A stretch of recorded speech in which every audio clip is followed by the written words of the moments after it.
Today, we're going to dive into a story that really sits at the heart of one of the world's largest faiths. It's a story filled with incredible sorrow and the ultimate sacrifice, but it's all wrapped up in a paradox that people have been thinking about for thousands of years. And that's really the big question, isn't it? This day marks a brutal, painful execution, a moment of just absolute darkness and despair. So how on earth did it ever get the name Good Friday? Well, to understand the good part, you first have to understand the tragedy. So our story begins not in some grand palace or on a battlefield, but in the quiet, intimate setting of a last meal together. And then in the lonely darkness of a garden. It's right here, in these last few hours of freedom, that the whole stage is set for what's to come. And things just start to unfold with this terrible, unstoppable speed. You go from the secret, close feeling of the Last Supper, and then the mood just completely shifts to the anguish of the prayer in the Garden of Gethsemane.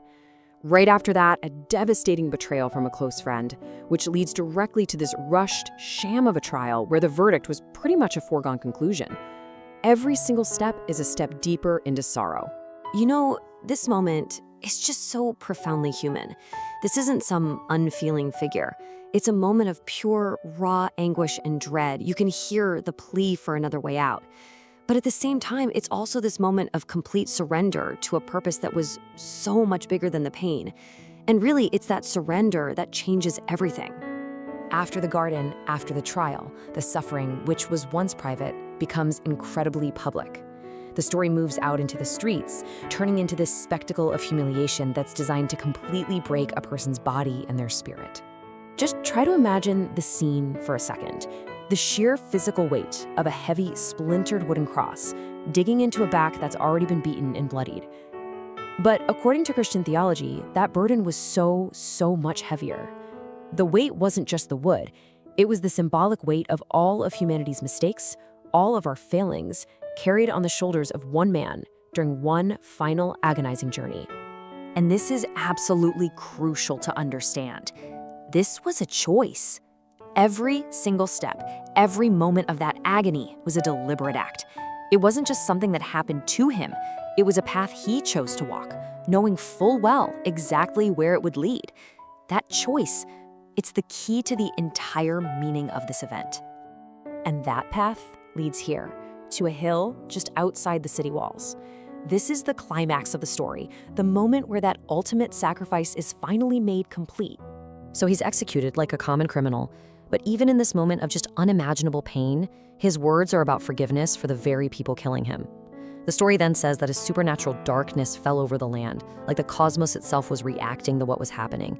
And then, with 3 final words, the suffering is over. A life is given. Okay, so this brings us all the way back to our original question. We've just walked through the betrayal, the pain, the humiliation, and the death. So where is the good in any of this? And here's the answer. The goodness of Good Friday isn't about the events themselves. I mean, they were just horrific. It's all about what they led to. In the Christian faith, this day isn't the end of the story. It's the absolute turning point. It's the moment a divine plan is fulfilled, where this ultimate sacrifice is seen as paying the price for sin and building a bridge between humanity and God. This chart just illustrates the paradox perfectly. Just look at how every single element of sorrow has a matching element of good. Out of a terrible betrayal comes this incredible act of forgiveness. Through all that suffering, there is redemption. Out of so much pain, a new hope is born. And most importantly, through death, there is salvation. You see, the good doesn't just erase the bad, it transforms it. And in the end, for believers, the entire message of Good Friday really boils down to this one single personal idea, that this whole story, this whole journey of pain and sacrifice wasn't done for some abstract idea, but for individuals, for you. It's a challenging, profound thought, and it's the reason why, for billions of people around the world, the worst day in history is remembered as Good Friday.